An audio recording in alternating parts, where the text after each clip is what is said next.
My name is Hiroko Robinson, and I was 34 years old the day I realized silence could be louder than screaming.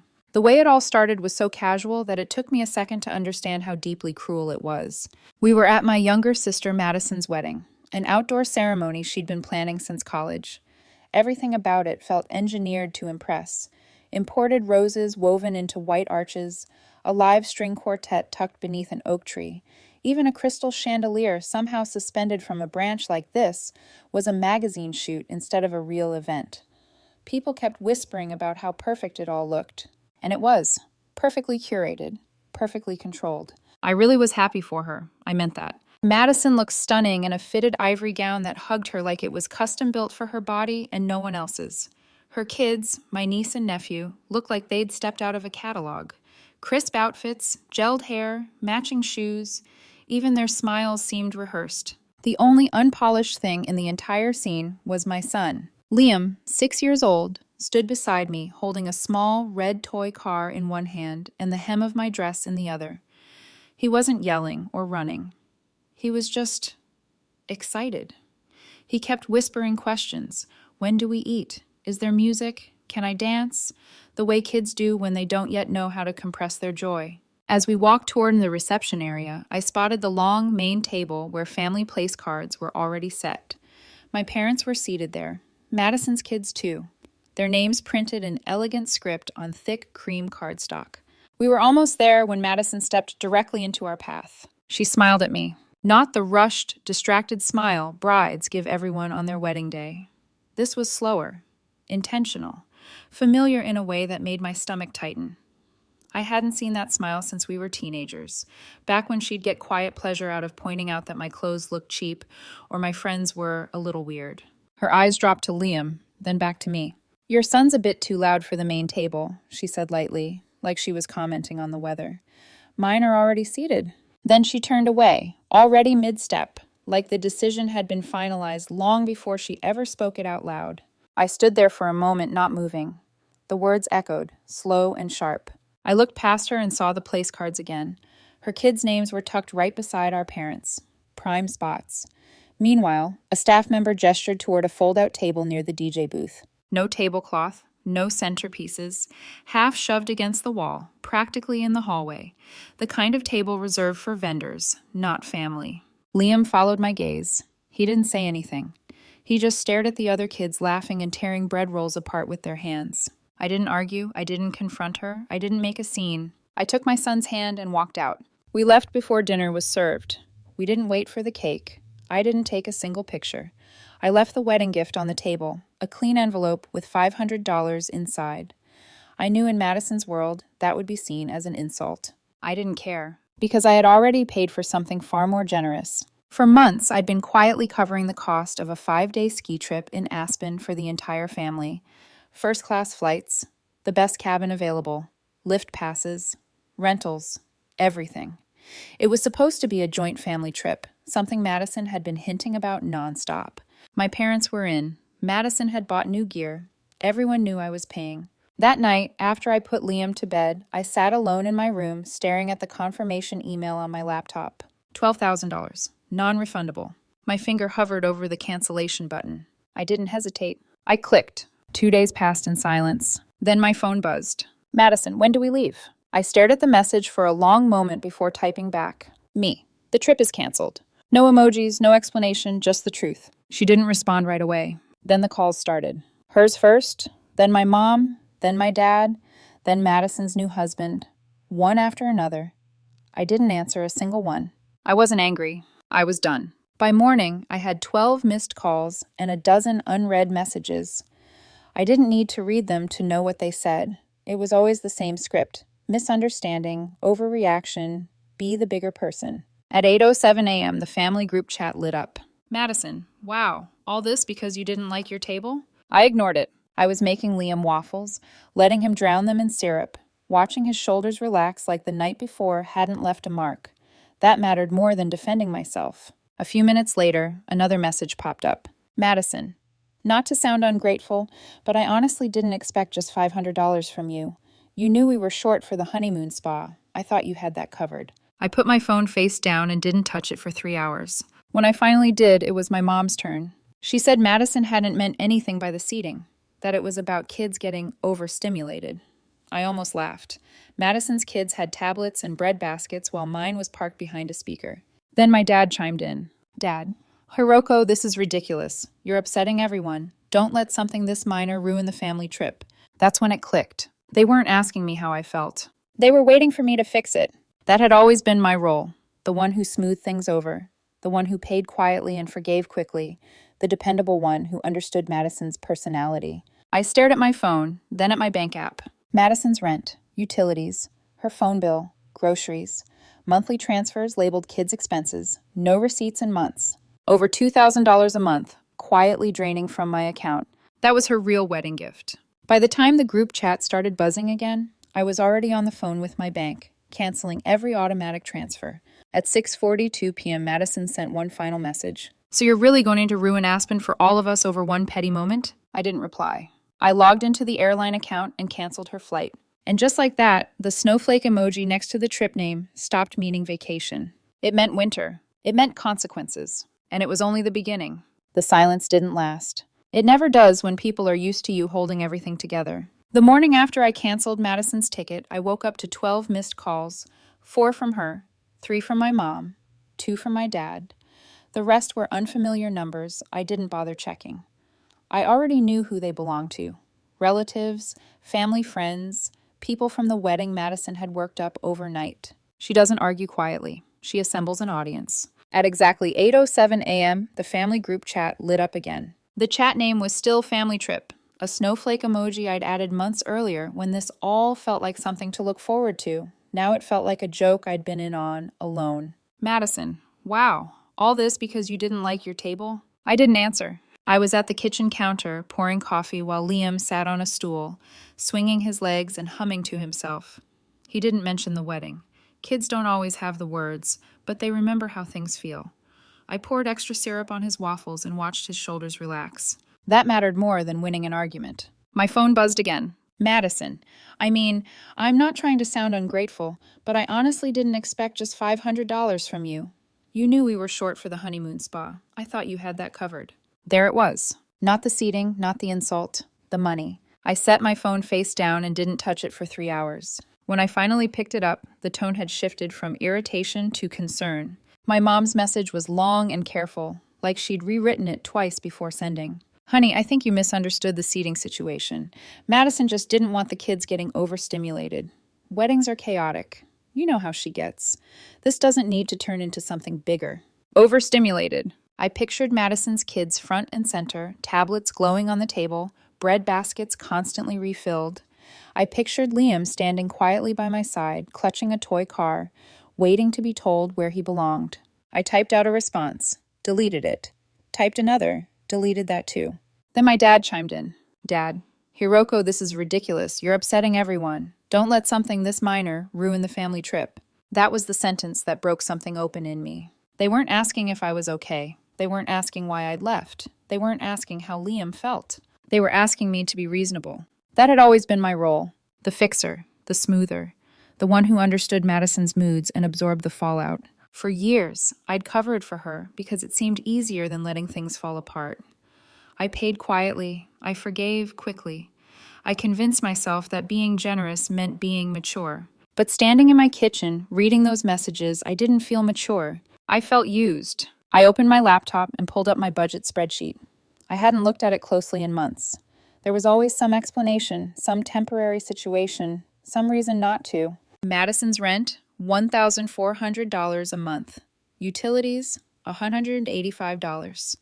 Her phone line, still on my family plan. Groceries, streaming services. A standing monthly transfer labeled kids' expenses that I hadn't received a receipt for in a long time. Over $2,000 every month. I'd been paying it since she got laid off the previous December. At first, she said it was just until she found something else. Then it was until her fiancé's business loan came through. Then she stopped mentioning it altogether. I stared at the total and felt something shift from anger to clarity. That was her real wedding gift. The $500 in the envelope was just the one everyone could see. By the time the group chat started buzzing again, arguments stacking, messages overlapping, I was already on the phone with my bank. One by one, I canceled the automatic transfers. Rent assistance, utilities, monthly allowances. Each confirmation felt strangely calm, like setting something heavy down after carrying it for too long.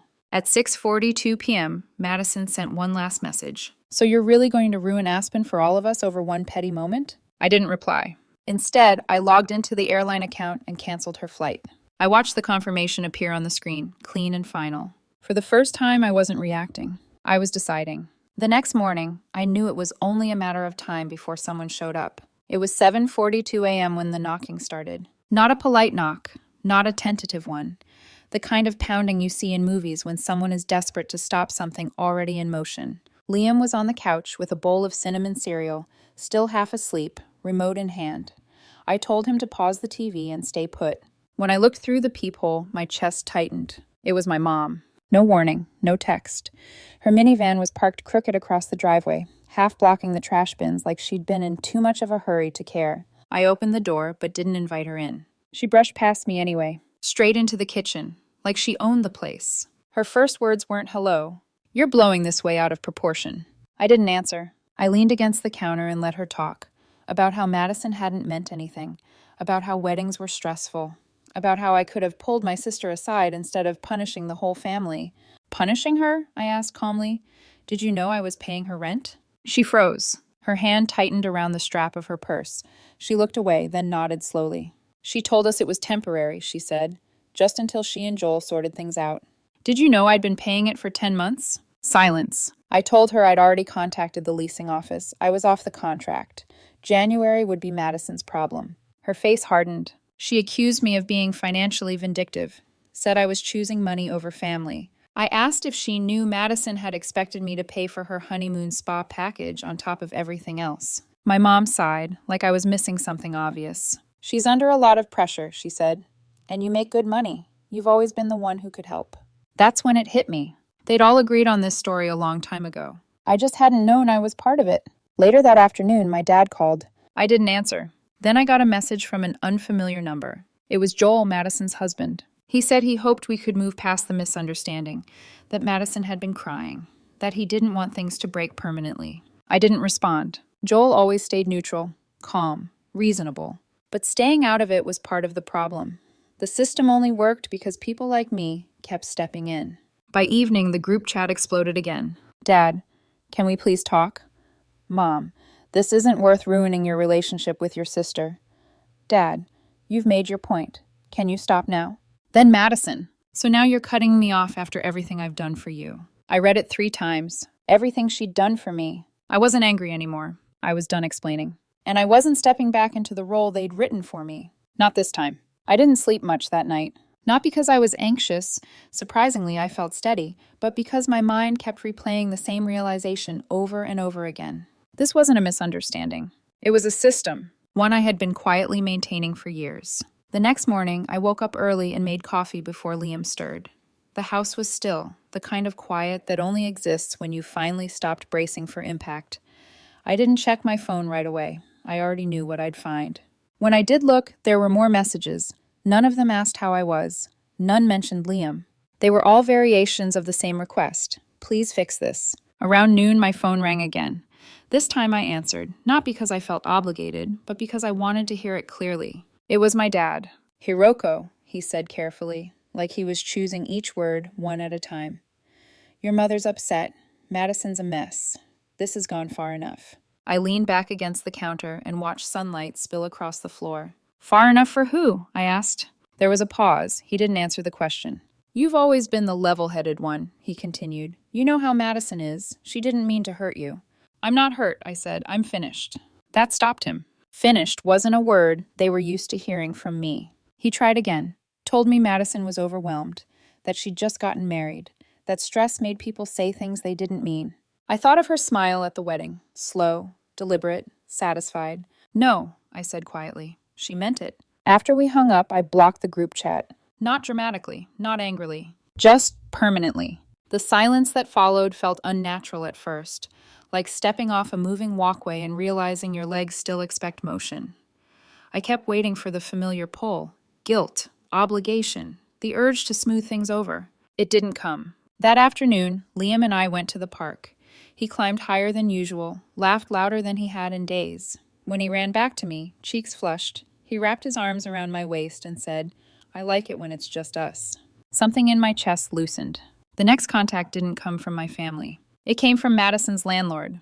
The message was polite, professional, almost apologetic. "We've been unable to reach Madison regarding her rent. You're listed as an emergency contact. Could you please advise?" I stared at the screen for a long moment. There it was. She hadn't even tried. She was still waiting for me to step in, waiting for the moment I'd always reached, the point where discomfort outweighed principle. I didn't reply to the landlord. Instead, I forwarded the message to Madison with 5 words. "Not my responsibility. Good luck." She called immediately. I didn't answer. Over the next 2 days, I started untangling everything I was still paying for. The phone plan, streaming services, school lunch accounts, dental insurance for her kids, Amazon, Costco, gym memberships I didn't even use. One by one, I canceled them all. Not out of anger, out of clarity. That evening, Madison finally left a voicemail. Her voice was different this time. Not indignant, not sarcastic. Panicked. She said she was behind on rent, that utilities were at risk, that she didn't know what to do. She asked me to call her back. I listened to the entire message before responding. Then I called her. She sounded relieved the second she heard my voice. "I didn't think you'd really stop," she said. "I thought you just needed time to cool off." "Did you ever plan to take care of yourself?" I asked. There was a long silence. "I didn't think I'd have to," she finally said. That answer told me everything. She hadn't been blindsided. She'd built her life around the assumption that I'd always be there. And now that I wasn't, everything was collapsing. The next morning, my mom called again. Not to ask how I was, to warn me. She might lose her apartment, she said. The kids. "Are you and Dad going to help?" I asked. Another pause. "We can't afford it." "Then she'll have to figure it out," I said. She tried guilt. She tried urgency. She tried reminding me that family helps family. I didn't argue. The truth was, someone was helping. Joel had taken over the lease. He'd picked up extra shifts. He was doing DoorDash at night. For the first time, I respected him, not because he was saving Madison, but because he wasn't asking me to. Madison, though, still believed I'd come running, until the eviction notice went up. I didn't hear about it from her. A neighbor sent me a photo. Bright red text. Final notice. Vacate by month's end. I stayed silent. Then came the Facebook post. An empty apartment, her kids sitting on the floor, a dramatic caption about starting over and being stronger than ever. Hundreds of likes. I didn't react. This wasn't something happening to her. It was something she should have done years ago. I hadn't caused the fall. I'd just stopped breaking it. Weeks passed. The holidays came and went quietly. Liam and I decorated our own tree. We made our own traditions. No invites. No explanations. And that was fine. Then one night, an email from Madison appeared in my inbox. Calm, polished, carefully detached. She said she was healing, that she'd started blogging, that she hoped I wouldn't mind if our shared history appeared in her writing. I didn't respond. I didn't care anymore. Instead, I booked another trip. Just me and Liam. Somewhere warm, somewhere quiet. Arizona. When he asked why we never traveled like this before, I told him the truth. We were always carrying everyone else. When we got back, I finished cutting ties. New phone plan. New accounts. Every unspoken obligation gone. My mom texted later, saying I'd made my point and it was time to forgive. But I hadn't made a point. I'd made a choice. Madison still writes about resilience. I let her. Liam sleeps better now, laughs easier. One night, as I tucked him in, he looked up at me and said, "I like our life." So do I. I didn't lose a family. I walked away from an arrangement. And it turned out to be the best decision I ever made.